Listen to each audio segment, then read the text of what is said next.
صلی اللہ تعالی علیہ وسلم ان من البیان لسحرا او کما قال علیہ الصلاۃ والسلام۔ معزز علماء کرام اور طلبہ عزیز، یہ لمحہ ہمارے لیے بڑی خوشی کا موقع رہا۔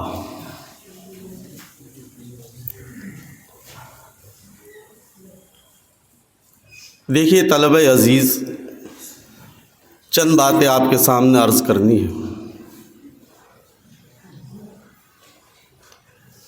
دنیا میں جن جن قوموں نے ترقی حاصل کی ہے، وہ صرف دو وجہ سے ترقی حاصل کی ہے، اور انسان کے پاس سب سے بڑے مضبوط ہتھیار دو ہتھیار ہیں، ایک زبان کی طاقت اور ایک قلم کی طاقت۔ جج کے قلم کے اندر وہ تاثیر ہے، جو وہ فیصلہ کر دے وہ اٹل ہے، اور زبانوں کے ذریعے سامعین کے دل متاثر ہو جاتے ہیں۔ پیغمبر علیہ الصلاۃ والسلام کا جو کلام تھا وہ جامع کلام تھا۔ آپ کا کلام انتہائی شیریں کلام تھا، اور دلوں میں بھا جانے والا کلام، دلوں کو متاثر کرنے والا کلام۔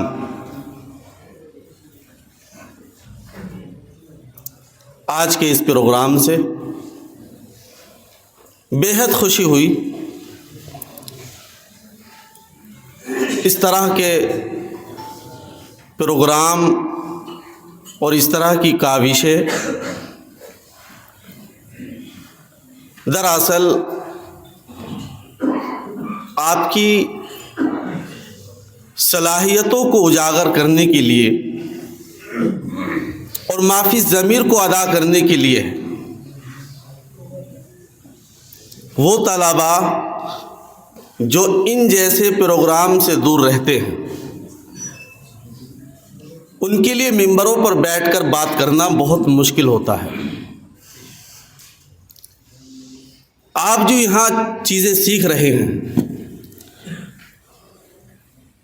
ضرورت اس بات کی ہے کہ اس سینے میں جو بھری ہوئی باتیں ہیں، آپ اس کو اپنی زبان پر بھی لائیں۔ جیسے کہ کہا گیا کہ زبان تو ایک چاقو کی طرح ہے، جتنی چلاؤ گے اتنی ہی یہ دھاردار ہتھیار بنتا چلا جائے گا۔ جس قوم نے ترقی کی ہے، تو ان کی ترقی کی وجہ یہ تھی کہ ان کے جو لیڈران تھے اور ان کے جو زعامہ تھے، وہ اپنی زبان کے ذریعے سے ان کو متاثر کرتے تھے۔ تو آپ اپنے قلم کو بھی مضبوط کریں، اپنی زبان کو مضبوط کرنے کے ساتھ ساتھ آپ اپنے قلم کو بھی مضبوط کریں۔ ہمارے پڑھنے اور پڑھانے کا جو مقصد ہے وہ صرف رضائے الہی ہے۔ آپ اگر اس نیت کے ساتھ عربی سیکھ رہے ہیں کہ میرے یہ نبی کی زبان تھی اور اللہ نے اسی زبان کے اندر کلام کو اتارا ہے، تو یہ بھی آپ کا عربی زبان کا سیکھنا باعث ثواب ہوگا۔ عربی زبان تمام زبانوں پر فوقیت رکھتی ہے۔ ان اللغۃ العربیہ تفوق جمیع اللسان،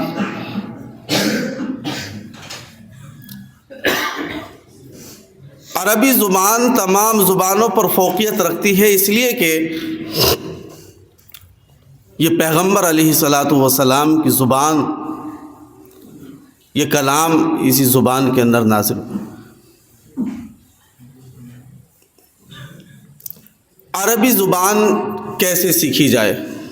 میں نہیں چاہ رہا تھا کہ بات لمبی ہو، لیکن جب بات آ ہی گئی ہے تو کہہ دوں۔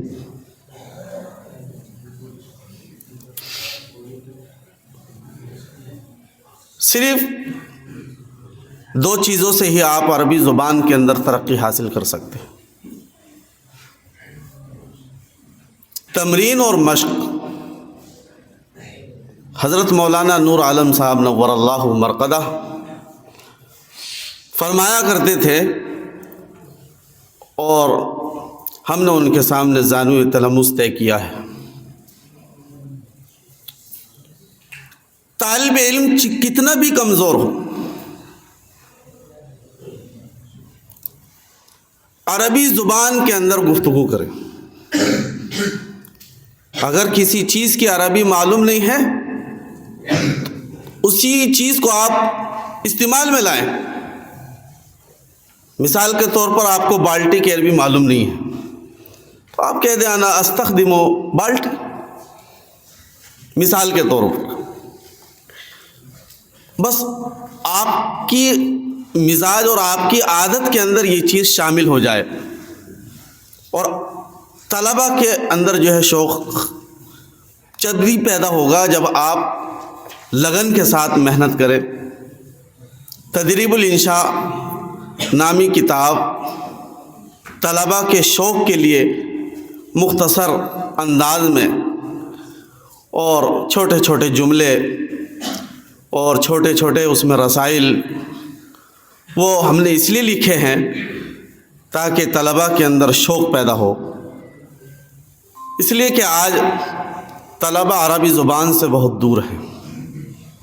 ضرورت تو اس بات کی ہے کہ جب آدمی 8 سال تک 9 سال تک عربی زبان میں ہی کتابیں پڑھ رہا ہے، اس کے باوجود حالت یہ ہے کہ ہم عربی سے کتنے گرے ہوئے ہیں، تو یہ ہماری بہت زیادہ کمیاں ہیں۔ بہرحال آج کے اس پروگرام سے بڑی خوشی ہوئی، اور کہا جا سکتا ہے کہ ایک ہی لڑی میں مختلف خوبصورت انداز کے موتی پروئے گئے ہیں۔ ماشاءاللہ طبیعت بڑی خوش ہوئی کہ بغیر تیاری کے ہی آپ نے بہت اچھا کردار پیش کیا ہے عربی زبان کے حوالے سے۔ آپ اپنے اساتذہ کے ساتھ حسن سلوک اور ادب کو لحاظ رکھیں۔ جو چیزیں انسان کو بلند کر سکتی ہے وہ چیزیں یہی ہے کہ آپ آلات علم کی بھی رعایت کریں، قلم کی بھی رعایت کریں، اس کے آداب کو ملحوظ رکھیں۔ تو حضرت مولانا نور عالم صاحب فرمایا کرتے تھے، طالب علم کیسے بھی ہو، اگر طالب علم چاہتا ہے کہ میں بولنے پر قادر ہو جاؤں تو بس بولنا شروع کر دوں، اور اگر وہ یہ چاہتا ہے کہ میں لکھنے میں ملکہ پیدا کر لوں تو وہ جملے بنانے کی کوشش کرے۔ پہلے چھوٹا جملہ بنائے اور چھوٹے جملے کے بعد بڑا جملہ بنائے، پھر اس سے بڑے بڑے جملے بنائے، تو جملے بناتے بناتے آپ ایک مضمون نگار بن جائیں گے۔ ان کے عناصر اور ان کے اجزاء پر آپ غور کیجئے۔ اگر آپ درخت کے متعلق کوئی مضمون لکھنا چاہتے ہیں تو اس کے اجزاء پر غور کیجیے. درخت سے متعلق کیا کیا چیزیں ہیں. درخت کے اندر جڑیں بھی ہیں، اس کے پھل بھی ہے، اس کی شاخیں بھی ہیں، مختلف چیزیں اس کے اندر پائی جاتی ہیں. تو پھر آپ کا ذہن چلے گا، ورنہ آپ مضمون نہیں لکھ سکتے. آپ مسجد کے اوپر کوئی مضمون لکھنا چاہتے ہیں، مسجد کے جو اجزاء ہیں آپ ان کے اوپر غور کیجئے. مسجد کیوں بنائی گئی؟ مسجد میں نماز پڑھی جاتی ہے، مسجد کے اندر امام بھی ہوتے ہیں، مسجد میں مؤذن بھی ہوتے ہیں. تو یہ تمام چیزوں پر جب آپ غور کریں گے تو آپ کے لیے مضمون لکھنا انتہائی آسان ہو جائے گا. کسی بھی چیز کے بارے میں اسالیب الانشاء کے شروع صفحات کو جب آپ پڑھیں گے تو اس میں مضمون لکھنے کے طرق اور اس کے اسالیب بتائے گئے. تو جو طریقہ لکھنے کا ہے وہی طریقہ بولنے کا ہے. پہلے آپ چھوٹے چھوٹے جملے استعمال کریں، دھیرے دھیرے آپ بڑی بڑی باتیں بھی کر سکتے ہیں اور اپنے الفاظ سے واقعات بھی سنا سکتے ہیں. بس میں انہی باتوں پر اپنی بات کو مکمل کرتا ہوں. اللہ تعالیٰ اس ادارے کو کامیابی عطا فرمائے اور آپ کو 100% طریقے پر کامیابی عطا فرمائے. اور حضرت ناظم صاحب کے لیے بھی میں دعا کرتا ہوں، اللہ تعالیٰ ان کے سائے کو دراز فرمائے. وآخر دعوانا.